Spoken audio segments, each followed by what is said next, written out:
قلوب المؤمنين ليزدادوا إيمانا مع إيمانهم ولله جنود السماوات والأرض وكان الله عليما حكيما. أشهد أن لا إله إلا الله وحده لا شريك له شهادة أرجو بها الفوز بدار السلام، وأشهد أن محمدا عبده ورسوله الذي أظهره الله به الإيمان والإسلام، وصلوات الله وسلامه على خير الأنام محمد بن عبد الله وعلى آله وأصحابه البرارة الكرام وسلم تسليما كثيرا. فيا إخوة الإيمان أوصيكم وإياي بتقوى الله وتوبوا إلى الله من جميع الذنوب والآثام. رضيت بالله ربا وبالإسلام دينا وبمحمد نبيا ورسولا. اللهم إنا نسألك علما نافعا ورزقا طيبا وعملا متقبلا. اللهم إنا نعوذ بك من الهم والحزن ونعوذ بك من العجز والكسل ونعوذ بك من الجبن والبخل ونعوذ بك من غلبة الدين وقهر الرجال. اللهم بك أصبحنا وبك أمسينا وبك نحيا وبك نموت وإليك النشور. Ma'asyiral muslimin rahimani wa rahimakumullah. Kita lanjutkan kembali kajian pada kitab Mabahith fi Ulumil Quran, studi pengantar ilmu Al-Quran atau dasar-dasar ilmu tafsir. Kitab ini ditulis oleh Dr. Mana Khalil Qattan, seorang guru besar di Universitas Imam Ibn Saud pada tahun 80-an. Kita akan membahas pagi hari ini tentang sababun nuzul. Sababun nuzul. Sabab artinya adalah sebab. Jadi bahasa Indonesia ini banyak juga yang berasal dari bahasa Arab. Sababun artinya sebab. Kita sering mendengarkan asbabun nuzul. Asbab bentuk jamak dari sababun. Nuzul dari kata nazal, sebab turunnya Al-Quran. Kalau Nabi bersabda karena ada satu masalah nama sababul wurud. Sababul wurud. Jadi waroda yaridu wurud. Dari perkataan sababun nuzul berarti turun dari mana? Dari atas ke bawah. Sehingga ketika seorang ditanya aina Allah, di manakah Allah, dia mengatakan bis-sama, di langit. Samaun, ya, masih ingat kenapa dinamakan langit? Li sumuwihi, karena tingginya. Li uluwihi, karena saking tingginya maka dinamakanlah langit, dinamakan samaun. Dinamakan dunia lidunuwihi minna, karena dekatnya dengan kita, atau lidana atihi, karena rendahnya. Jadi nilai dunia itu kata Rasulullah ahwanu min janahi al-ba'udah. Dunia itu kedudukannya lebih rendah dari sayap seekor nyamuk. Dia akan menjadi sarana yang sangat bermanfaat bagi mereka-mereka yang tahu bagaimana cara memanfaatkannya. Yang mereka lah orang-orang yang beriman. Karena itu kita selalu bersyukur kepada Allah, nikmat iman, nikmat Islam sampai saat sekarang insyaallah, dan sampai kita menghadap Allah. Mudah-mudahan tetap terjaga dan dia selalu ada di dalam hati kita, dan senantiasa kita buktikan dengan amal-amal kewajiban kita. Berbicara tentang sababun nuzul ini sangat penting sekali. Apakah semua ayat ada sebab turunnya? Tidak semua ayat memiliki sebab turun, tetapi ada peristiwa yang melatar belakang, seperti turunnya surah Iqra atau surah Al-Alaq. Turunnya surah ini menggambarkan bagaimana masyarakat pada saat itu dalam keadaan jahiliyatil jahlah. Pengetahuan mereka terhadap wujudullah, keberadaan Allah itu adalah meragukan. Artinya bagaimana meragukan? Mereka tidak yakin bahwa Allah itu adalah Ahad. Mereka menyembah Allah, walakin akan tetapi juga menyembah yang lain. Ketika ditanya, lima ta'buduna min ghairillah, kenapa kalian menyembah selain Allah? Mereka mengatakan, la na'budu illa liyuqarribuna ilallahi zulfa. Kami tidak menyembahnya kok, kami hanya menjadikan dia sebagai wasilah, tawasul, untuk menyampaikan maksud-maksud kami kepada Allah. Lima ada, kenapa ya? Harus menggunakan mereka sebagai wasilah? Karena di dalam sejarah bahwasanya patung-patung yang mereka buat itu adalah dulu ada orang-orang soleh. Lata, Mana, Uzza, Suwa, Yaqusa, wa Ya'uqa wa Nasra. Ini nama orang-orang soleh semua, yang kemudian ketika mereka meninggal dunia diabadikan dalam bentuk gambar, dalam bentuk patung sesembahan. Akhirnya lama-kelamaan mereka setiap kali mau berdoa ya mereka pasti melalui patung-patung itu.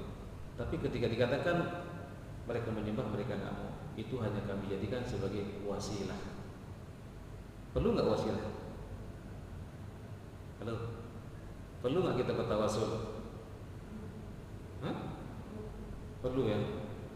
Ya ayyuhalladzina amanu taqullaha wabtaghu ilaihil wasilah. Di dalam surah Al-Maidah, wahai orang-orang yang beriman, bertakwalah kalian kepada Allah dan carilah wasilah untuk mendekatkan diri kepada Allah, sarana untuk mendekatkan diri kepada Allah Subhanahu wa ta'ala. 3 orang yang masuk ke dalam gua disebutkan di dalam kitab Riyadhus Shalihin. Ketika terjadi hujan lebat, mereka masuk ke dalam gua dan jatuhlah batu besar dan menutupi mulut gua.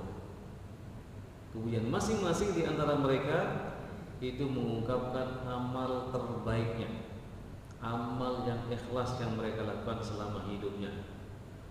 Yang pertama mengatakan, ya Allah, dulu aku punya orang tua, aku sangat menyayanginya. Suatu saat aku ini terlambat membawakan makanan. Dia mengatakan laban, susu kambing pada saya.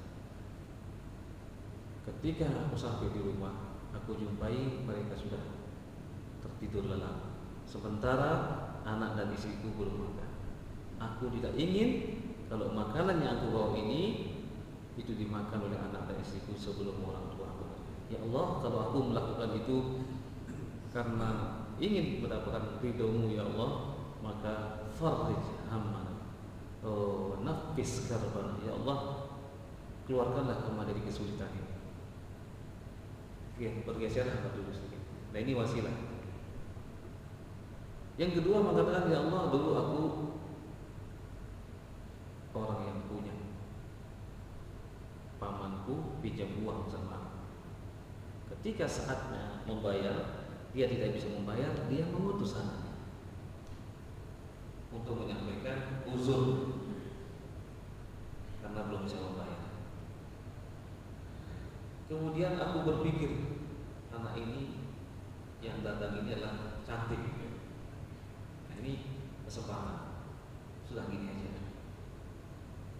Hutang orang tuamu aku bebaskan dengan satu syarat. Oh, nggak melayani aku.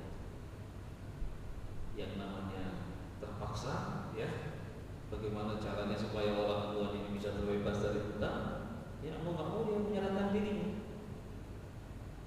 Tapi dia adalah wanita yang solehah yang mengatakan la taqudanna haqqata illa bihaqqiha. Jangan sampai kamu memasukkan cincin kecuali dengan cara yang hak. Kan orang mau menikah kan ada cincinnya. Jangan dipakaikan kepada sembarang orang kecuali dengan cara yang hak. Ada wali dan ada dua orang saksi. Ittaqillah, takutlah kepada Allah. Begitu aku mendengarkan kata itu, aku pun menjauhi wanita itu dan aku bebaskan hutang. Ya Allah, kalau aku melakukan itu karena takut kepada-Mu, ya Allah, bebaskanlah aku dari kesulitan. Kemudian bergeser apa itu. Kemudian yang ketiga mengatakan, ya Allah, dulu aku ini orang yang kaya raya, aku punya banyak pegawai. Ketika aku membayar mereka, ada satu orang yang tidak datang saat itu. Aku tunggu dan aku tunggu beberapa waktu, ternyata mereka pun tidak kunjung datang. Akhirnya uang ini aku kembangkan, jadi gajinya dikembangkan. Aku belikan kambing-kambing sehingga kambing ini berkembang biak banyak sekali. Satu saat dia datang meminta gajinya. Aku katakan kepada mereka, itu semua milik kamu. Pegawaiku mengatakan, aku tidak menuntut apapun dari kamu kecuali gajiku dulu. Iya, betul. Gaji itu adalah yang kamu lihat sekarang, itulah ya. Sudah aku belikan kambing-kambing ini dan sekarang dia berkembang biak, ambil semuanya, itu milik kamu. Ya Allah, kalau aku melakukan itu karena perlu menyelamatkan uangnya tadi dan mencari ridho-Mu, ya Allah, maka nafis karbana. Ya Allah, sulit. Bebaskanlah kami dari kesulitan. Bergeserlah, terbukalah mulut gua itu. Ini wasilah, ya. Jadi wasilah atau sarana untuk mendekatkan diri kepada Allah dengan amal-amal soleh, bukan sebagaimana yang tadi. Nah, kembali lagi bahwasanya Allah Subhanahu wa Ta'ala Maha tahu, ya. Melihat bagaimana situasi dan kondisi rumah yang Allah letakkan pertama kali di muka bumi ini. Inna awwala baitin wudi'a lin-nasi bi Bakkah mubarak. Saat sekarang itu atau saat itu dalam keadaan ternodai. Di situ ada rumah suci, tempat ibadah, tapi kok di sana seperti di sekitarnya itu kok banyak sesembahan-sesembahan yang lain. Dari sisi moral, dari sisi tauhid mereka sudah cacat semua. Ini sekian abad. Kemudian juga terjadi kemerosotan moral, pembunuhan terhadap bayi-bayi perempuan yang lahir. Wa idzal mau'udatu su'ilat bi ayyi dzambin qutilat. Nanti bayi-bayi itu akan ditanya, kenapa mereka dibunuh? Dan dosa apa mereka dibunuh? Ini terkait dengan akhlak.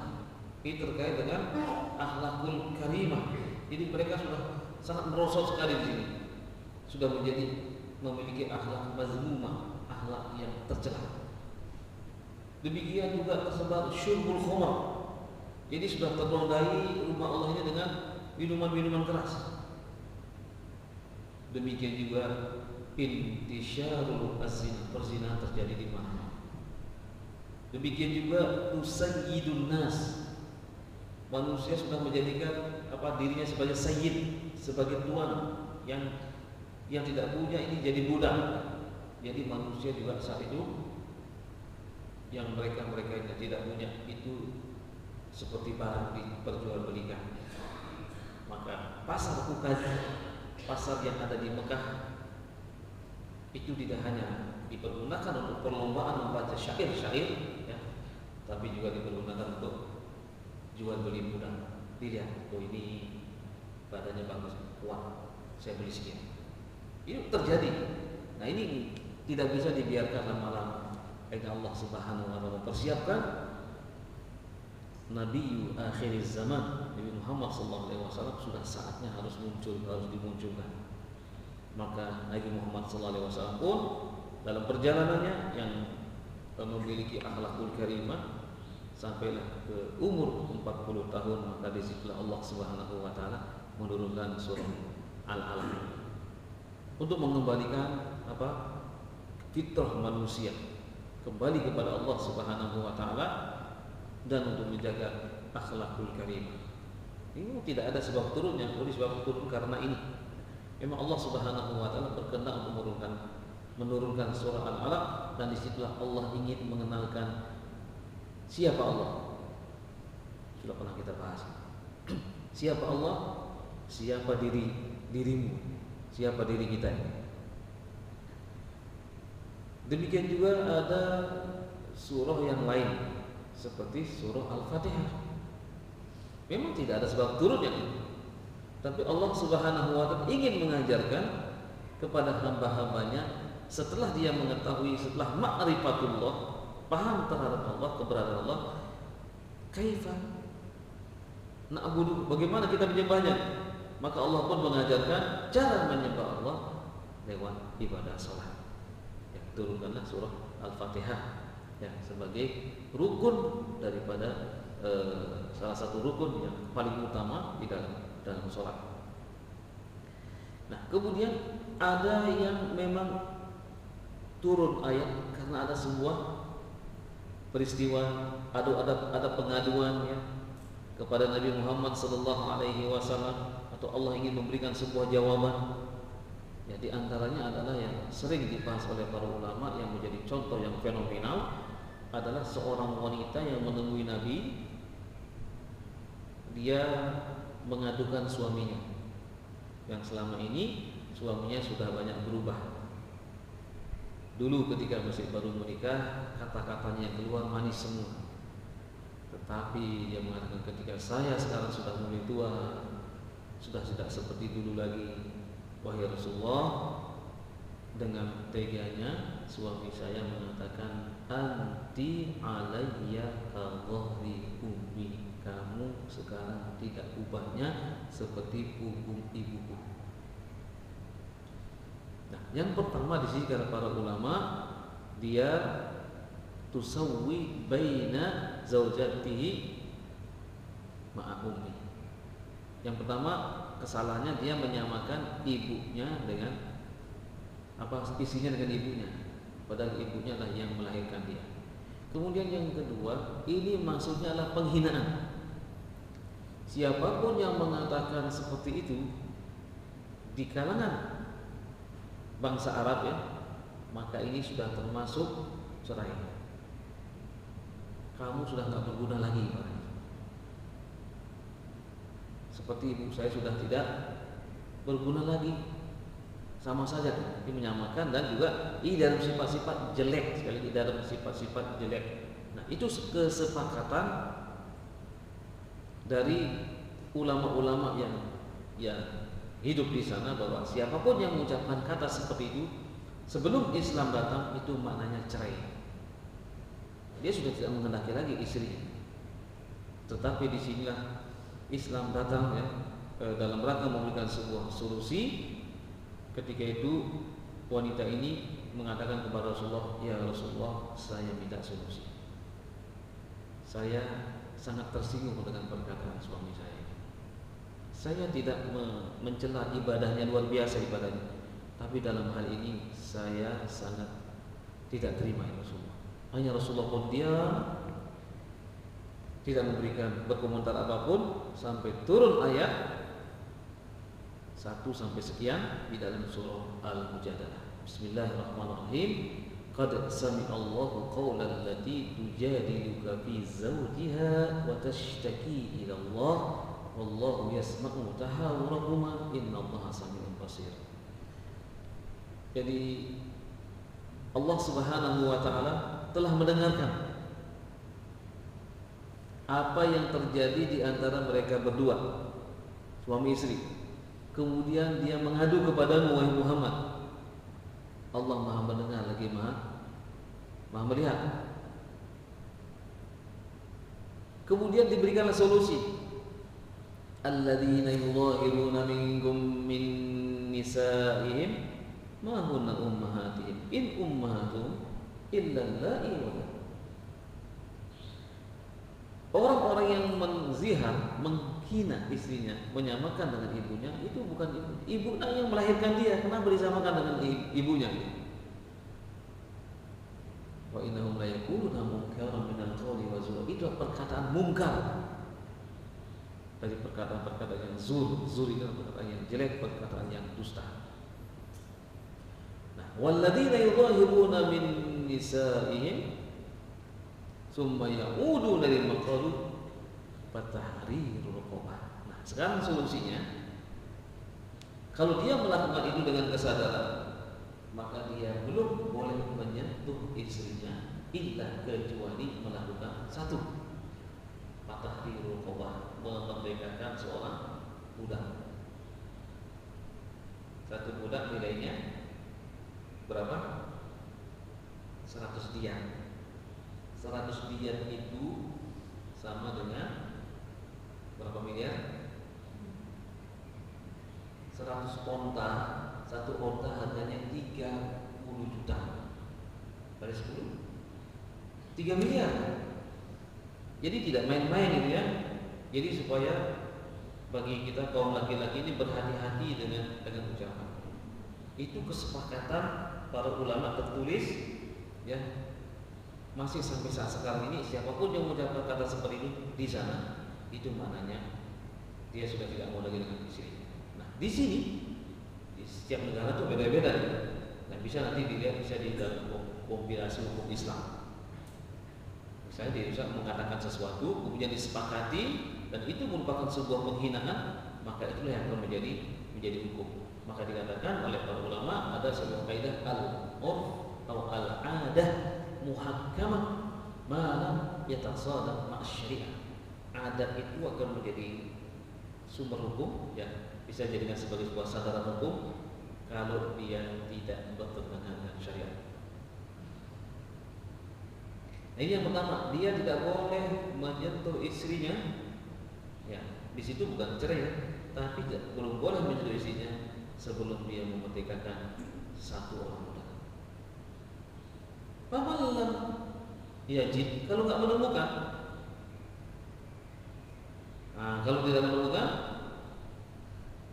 wasyamu syahraini mutatabi'in, maka hendaklah dia berpuasa selama 2 bulan berturut-turut, berurutan.